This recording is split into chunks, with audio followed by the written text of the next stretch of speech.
Hi, my name is Simon Linacre, and welcome to the short video where we're going to answer the question, what is a journal workflow?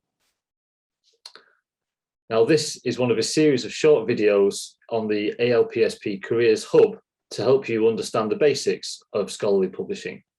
If you go to the ALPSP website, you can see other videos from the series, as well as a full range of ALPSP training courses. So in this short video, we're going to answer the question, what happens to an article when it gets published? And there's really four elements to this. Firstly, there's the background, where we're going to look at the publication lifecycle. There's the editorial workflow, which is from the submission of an article to acceptance. The production workflow, which takes the article from the acceptance to publication. And then some recent developments in journal workflows that have helped the whole publication process.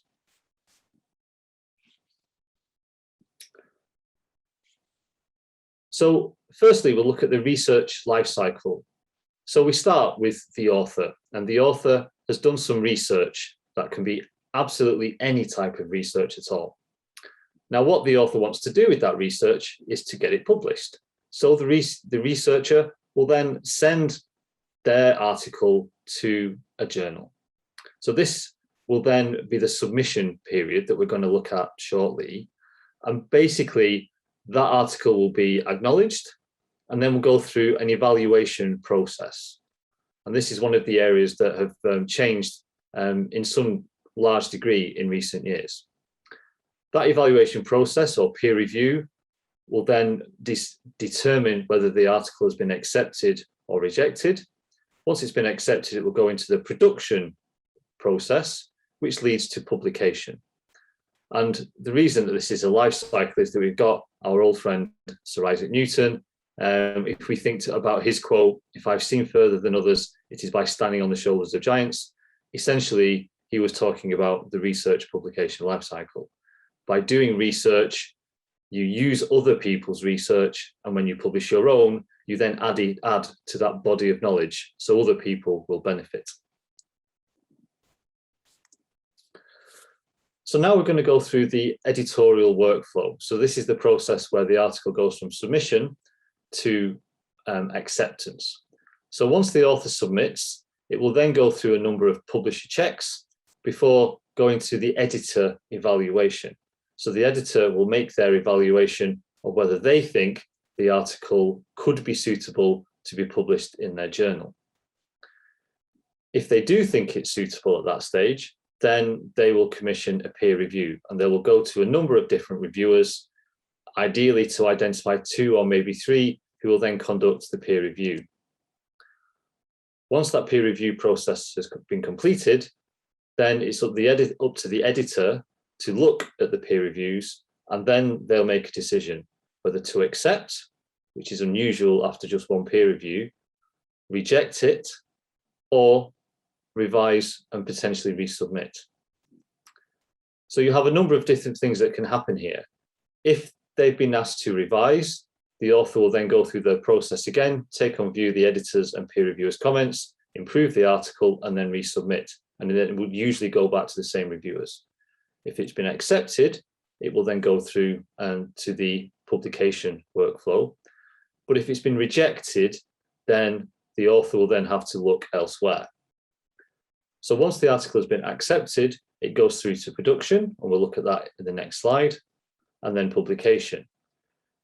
What may happen if it's been rejected is that it could go into what's called a cascade, whereby a publisher, perhaps a larger publisher with a number of journals in the same subject area, one of the journals may reject an article, but it may be suitable for another journal in that area. And so they'll be able to cascade that and port the reviewer comments, etc., over to another journal, and then they can go through the similar process.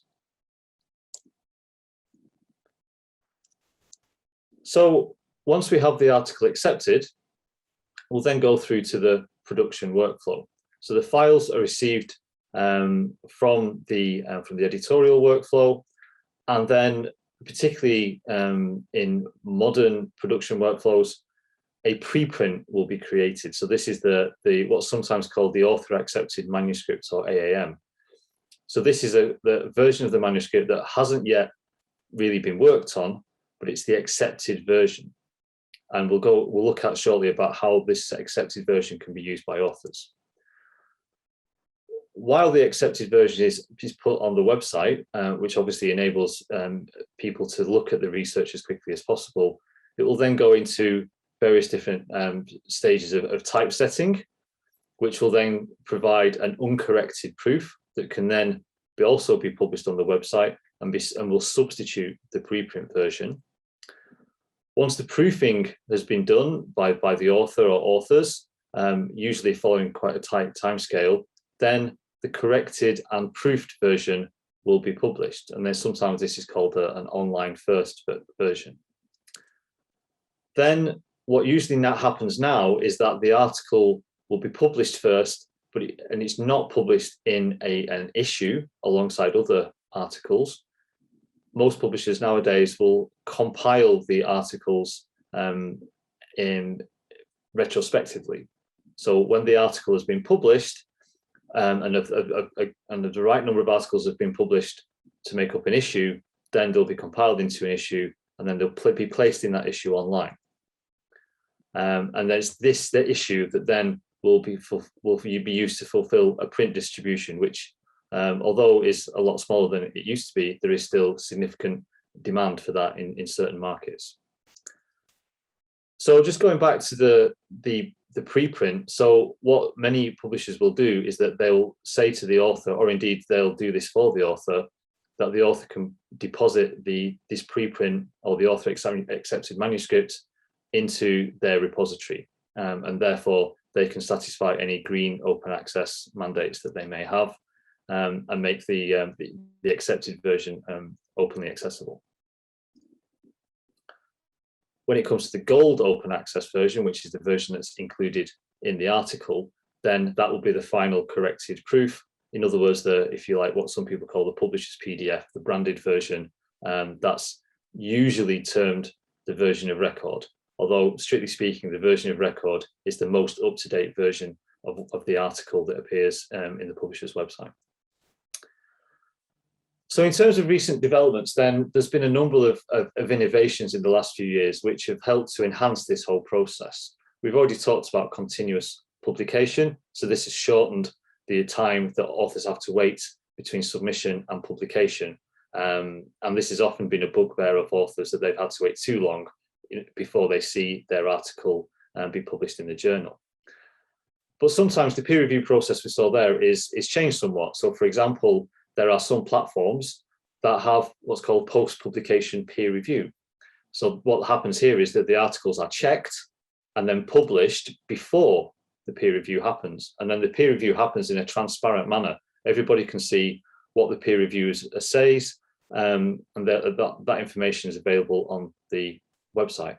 What can also happen is that if changes are requested by the peer reviewers, then they can be made, and the different versions with the different changes will also be available on the website. So you can see the whole process transparently.